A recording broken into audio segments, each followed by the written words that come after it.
Good afternoon and welcome to You and Your Business with me, Alec Drew, on 103.2 Dublin City FM. Each week, I invite an expert from the world of business to share their knowledge, insights, and tips to help you with your business challenges. If there's a topic you would like covered or if you feel you can make a contribution, please email me at yourbusiness@dublincityfm.ie and perhaps we'll be having a chat here one day soon. And my guest today, believe it or not, is all the way from northern Italy at the moment where the sun is absolutely fantastic. He owns an Irish food distribution company in Italy, and he's also a partner in a new venture called Digital Twins. I'm delighted to welcome Vincent Healy to the You and Your Business studio. Hiya, Alec, Vincent. Alec, thank you so much for the invite. I really appreciate it. Well, I'll tell you what, having a preamble, which I don't even know where to start, but of course I'll have to bring you back to your school days, but we're obviously going to take a trip around the world after that. Uh, We so, will. yeah, we will. So, school days for you, academic, or were you really sort of more of an entrepreneurial type person? Um, I was probably more of an entrepreneurial type, even in school, and Right. I went to a boarding school, All right. Barmerston College, which is half in County Meath and half in County Dublin. And I guess my second business was we were selling sandwiches, toasted sandwiches, because we had a hierarchy system. All right. Yeah, so the seniors had access to electricity, and we were able to we were able to make toasted sandwiches. Yeah, And then sell them on. No wonder you're still in the food business. Okay, yeah, so that was the entrepreneurial side of you. You obviously enjoyed that, or looking for new opportunities. yeah. I really don't know where to start. Like, I could start at the very start, and I could say that my very first ever business was called Vin and Ken, the Grass Cutting Men, and we were 12 years old. We didn't have a hair on our face between us, Yeah. and we still called ourselves men. We used to Why go not? around Baldoyle and Sutton and Holt cutting grass every Saturday, and then spend our money in the Georgia Street Arcade in Dublin, Great. records and yeah. Well, that's it. Listen, earned money is much better money spent, as you know. I do, yeah, and I try to run my business like this with cash flow. I've been offered funding a number of times, and I've pretty much always said no to it. Like that, if I Sure. can't afford it, I'm not doing it, and that's the way it is. Yeah. And Oh, that's good. So you were leaving school. Obviously, the food business had an attraction to you. So you went to DIT to be a chef. yep, And then after that, then you moved on to meet somebody quite interesting. I did. I got really lucky as usual. I got to work with the man himself, Mr. Fergal Quinn, Wow. and I was his personal assistant. Hmm. And I would have been what age? Young, and I got to be his personal assistant. And I'll never forget that Fergal Quinn always wore a tie that had food on it. And I Right. decided that I was going to create a little competition between me and him. And I always wore a crazier tie. So for my money that I would have got from being his assistant, I would have gone into town, into Dublin, and bought a crazier tie for next week just to get one up on him. Well, he certainly what a mentor. You couldn't have had a better one in terms of business. Brilliant, brilliant. He told me stories about how he created his business Super Quinn to be different from all the other supermarkets that were there. And I don't know, it's probably not my place to explain exactly what he told me, but suffice to say, I learned a lot. I really did. Mm. And it's not something everybody gets every day. Like, you're working with the boss, Yeah. Yeah, Fergal. I mean, he's certainly a guru in business terms in Ireland and well respected. No, he's brilliant. He told me how to be different. He Right. said that you have to be different. And he said, you can lose money by being different, but you're going to increase your brand by being different. And that's worth money. It's got value. Sure. And this is one of the things that he taught me. Every day he would say things like this to me. It was, yeah, it was genuine. He was a brilliant man. But that's all there is to it. Yeah.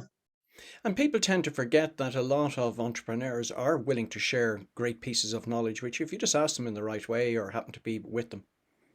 I completely agree, and I know this from the very start. From Mm. Fergal Quinn, he shared everything with me, and he would Yeah, have shared it with anybody. I'm sure it wasn't just me. The yeah, people who are prepared to listen will get the knowledge.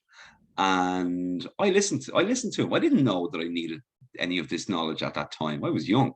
But when you look back and you start thinking about it, you think, well, that was Fergal. Yeah, that was yeah, Fergal Quinn. yeah. You Yeah, know? the value of a good mentor. So anyway, you were there for a while and then you moved on. Where were you off to next? Well, did a lot of different things. You went to the So States, didn't you, or something I like that? did, yeah. I would have went to the United States on a J1 visa, Hmm. and I might have overstayed my welcome a little bit. That's not the Irish way. No, it's not at all. But at least I came home, whereas the rest of them might have stayed.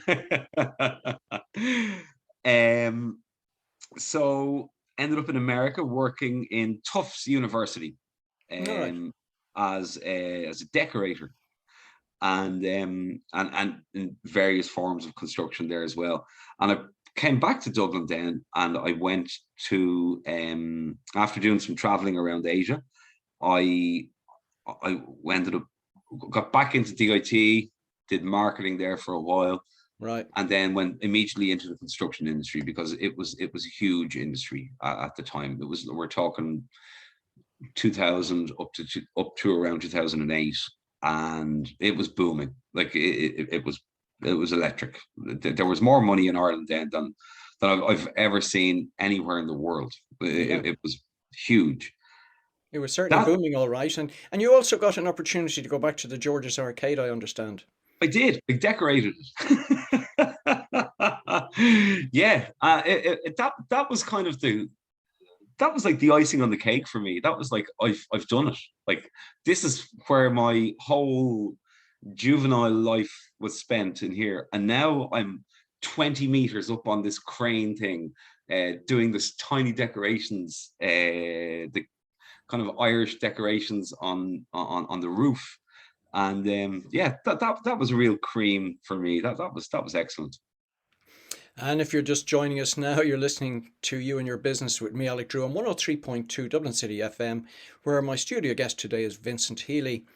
Okay, Vincent, we're talking about construction, we're talking about Ireland, but I hear that worrying number 2008 coming into the conversation.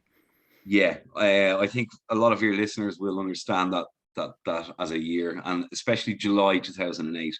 So things were going quite well back then, and myself and my wife Paola, we decided to go to Guatemala As you do. as volunteers for 4 months, because back then you could kind of do that. It wasn't really a thing. Like it was just like, let's go volunteering. Like, Yeah. and we did. We went volunteering. We went to work with an organization called ACEN, which is a Guatemalan word for the weavers. So these people would make garments and bags and different types of things like that. We eventually realized that these people were not who they Portray portrayed themselves themselves. to be. Yeah, yeah. And we realized that they were an issue. So we had to find other ways of spending our time there, because we had 4 months. So we worked with them. They're called Los Bomberos, and they are the ambulance crew. We worked with those guys. Um, we collected a lot of money on our way before we went there, because everybody was doing quite well back then. Sure. So we collect a lot of money. We weren't quite sure how to spend it, so we ended up working in two areas. One was we created a coffee trade route, and the other one was with the bomberos, and we bought an ambulance, for example, for them. Right. So they're the ambulance people. The bomberos are the ambulance. So we bought we bought an engine for an ambulance, and we helped with in other areas as well. We helped with uh, education, Okay. childbirth, for example. We quickly learned that what they were doing was very dangerous. Yeah. yeah, it was dangerous. So we had to teach them how to have babies. Like it's, I can't do it here because you need more space and Well, thank goodness, I think, for our audience, we don't yes. want their imagination going mental on them. Yeah, so basically what we found was a very, very rudimentary system and totally traditional, but terribly dangerous. We have to change that, and we found a way to do it by teaching. Yeah, but you seem to like danger because you certainly didn't pick the most salubrious part of Guatemala to put your camp. No, we lived on the Panamericana Highway, and we lived on the most dangerous part of the most dangerous street in the world. It's also the longest road in the world. It goes all the way from Argentina up into America, in North America. And yeah, basically, it's on our first day, we were asked to go to do a talk in a local school, and we didn't know what we were getting ourselves in for, so we went anyway. Paolo, my wife, spoke Spanish very well. Mine was quite not as good, but um, I remember giving my speech in the school, and after the speech, I said to the headmaster, I said, look, is it normal? Because in Ireland, like most of the kids would be of the same age. Hmm. And he said, but some of these kids have beards, and some of them are like 12, some of them are like 8. And he said, well, this is a different type of school. This school is for reformed murderers of a child age. Dear God. And I thought, like, I'm just listening for the click click at the back of the class. Like, Yeah. You certainly know how to find them, Vincent. I You really do. do. Yeah. Well, they seem to find me. I don't know what. But so okay, so what happened to you after that? You spent some time in Guatemala. Oh, but you also the Weavers' time. There's a little story about how you set your timing right with the World Health Organization in Guatemala.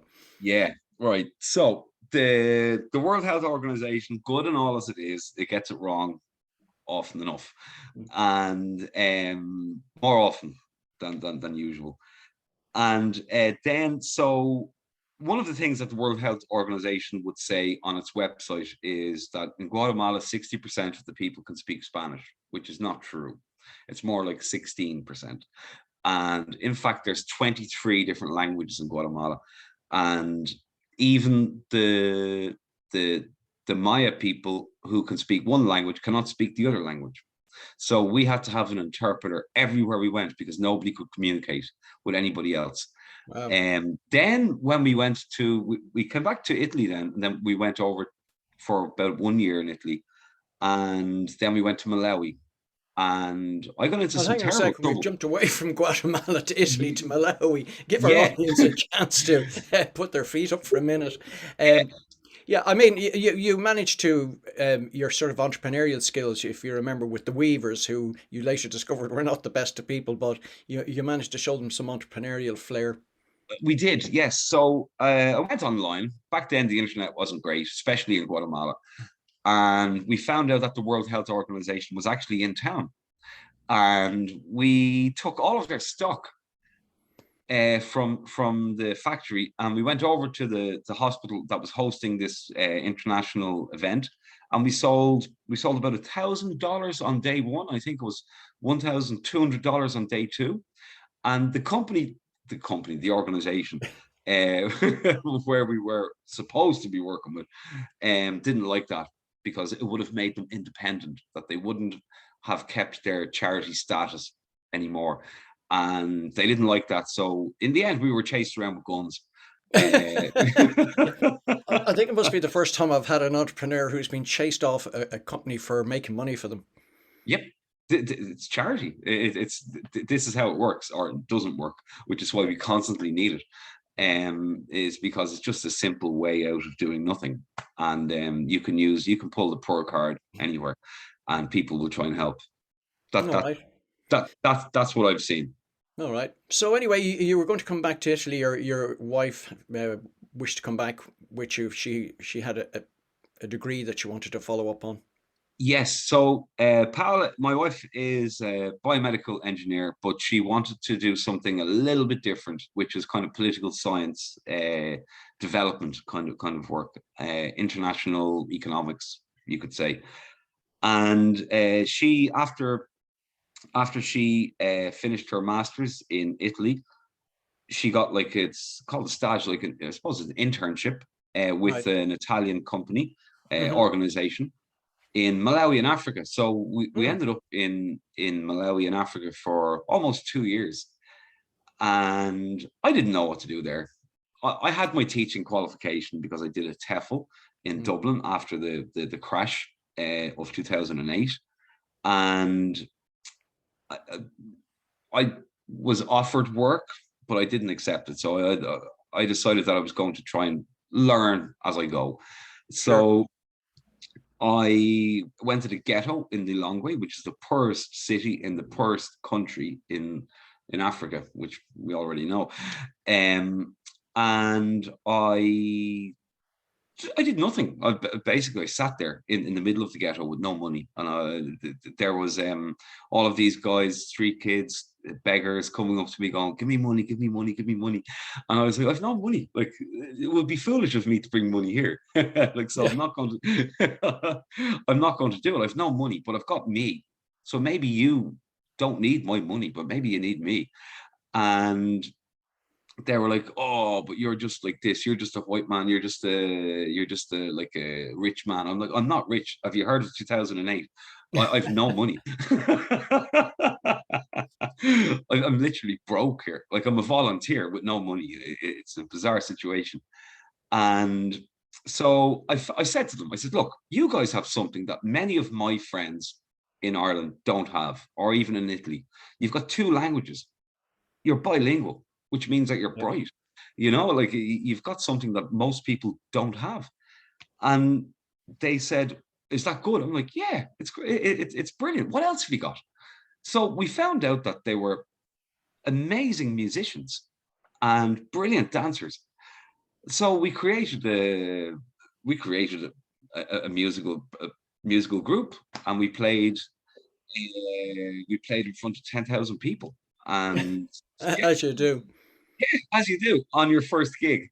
And we did that. We played in front of about 10,000 people with a man called Lucius Banda, who would have been the equivalent of U2 in Malawi.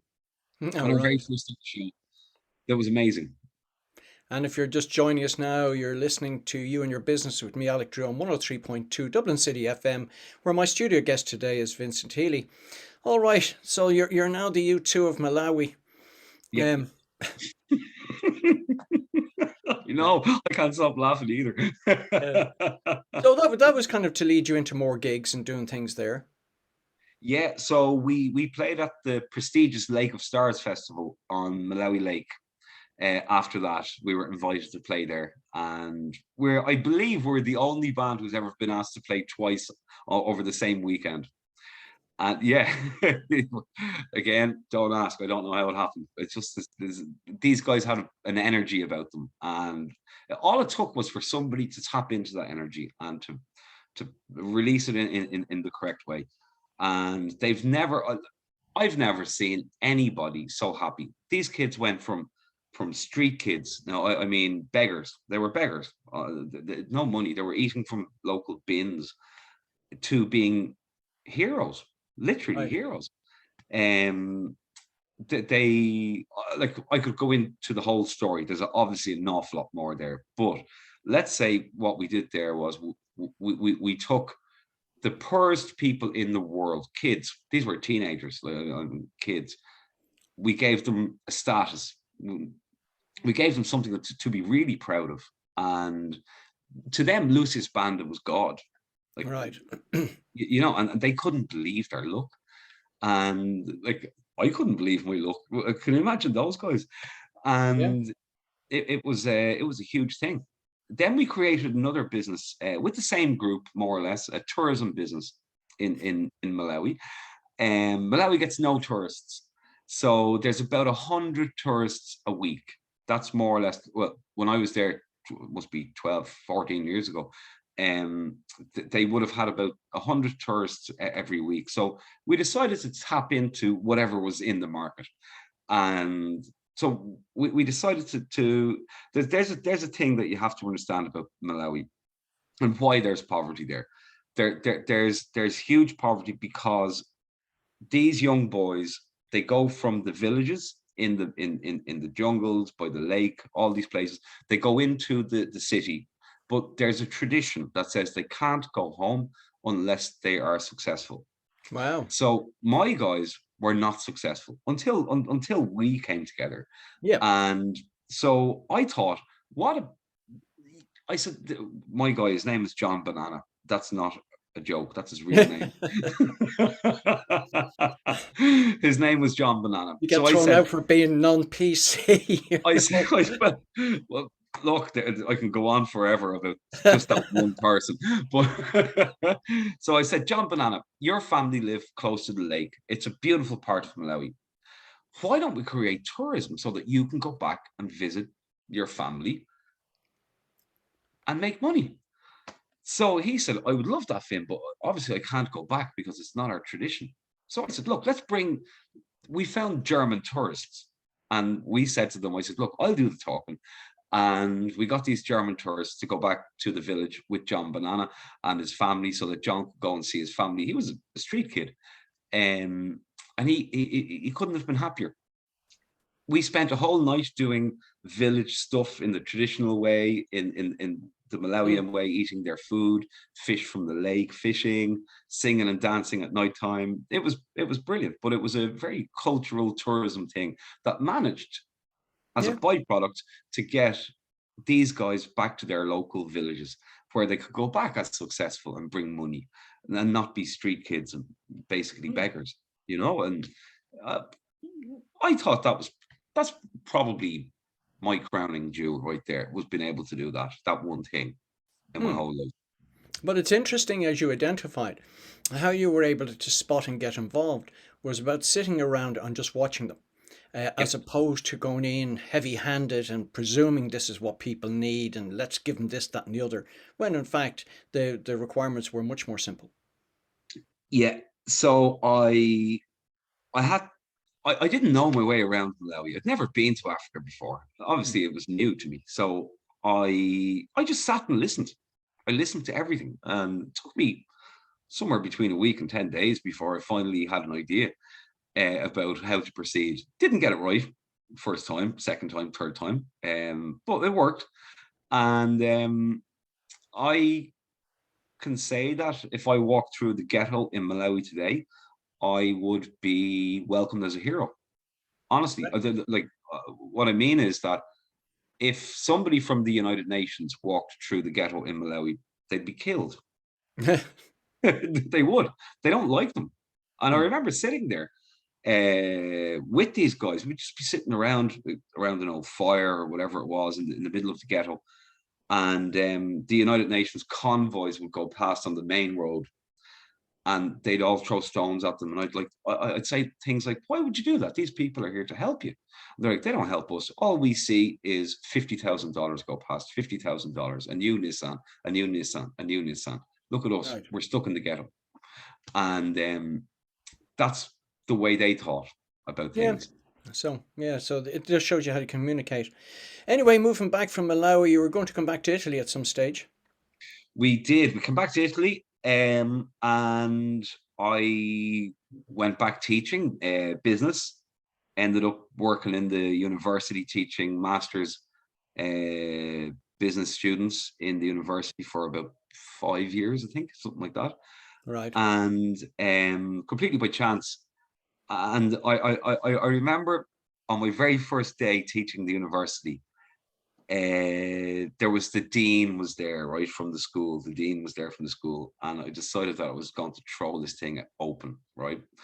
And I said, "Did everybody bring their books?" And everyone pulled up their books. I said, "Burn them."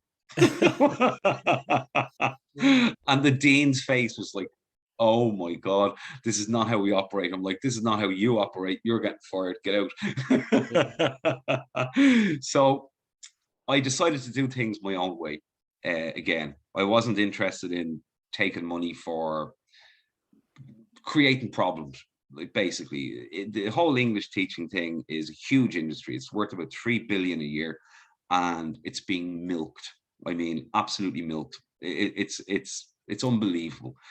Well, I mean, What?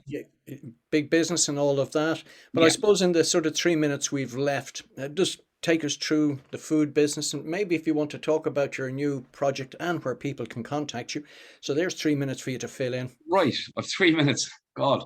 All right. Let's start with now. Um, the food Right. business, Food Italy. business. So I wanted a cheeseburger, and I love Milan. I love the food. I love Italian food, but it gets to the point where you crave something that you miss, and I wanted a cheeseburger. And a friend of mine, his name is Jeff the chef. He's from Boston as well. And he said, Vin, I'm opening a kitchen. I've got my own place, and why don't you come down to the inauguration? And I did. I went there, and he had brilliant cheeseburgers. And I said, Jeff, there's only one issue here, and that is that there's use of cheddar on your menu, but that wasn't cheddar. He says, we can't get it. Nobody can get it. I said, I'll get it. And that's where it started. That was 12 years ago. And we just identified a new market that was there. And it was like the cheeseburger market. Everybody wanted cheddar. So we would have controlled at that stage about 20 to 30% of all the cheddar cheese in Milan around that time. Wow. Um, yeah, Well, it no, it was. shows you what you can do when you get involved. I suppose in the last 30 seconds we've got now, Vincent, because that's how quickly this all goes. Where can people find out more about you and Right. So we've a new project. Myself and John McIlerney and Amit Vadva are creating a new business, which is going to be launched later today, believe it or not. I don't know when this goes out, but yeah, it'll. it'll be around the same time, don't you worry. Right. So in 10 seconds, where can they find out more? Digital twins are the new photograph, and digitaltwins.ie is where we are going to be spending most of our time these days. And we want to take the old photograph and put it into a 3D representation, so that your customers online and on e-commerce can play with your product That and sounds not just look at it. fantastic. That sounds fantastic. Digital twins. Well, I must say how quickly that all went. A special thanks to my guest today, Vincent Healy, for coming into the You and Your Business studio. Thanks also to Sam and Sound. The podcast of today's show will be available on dublincityfm.ie from tomorrow.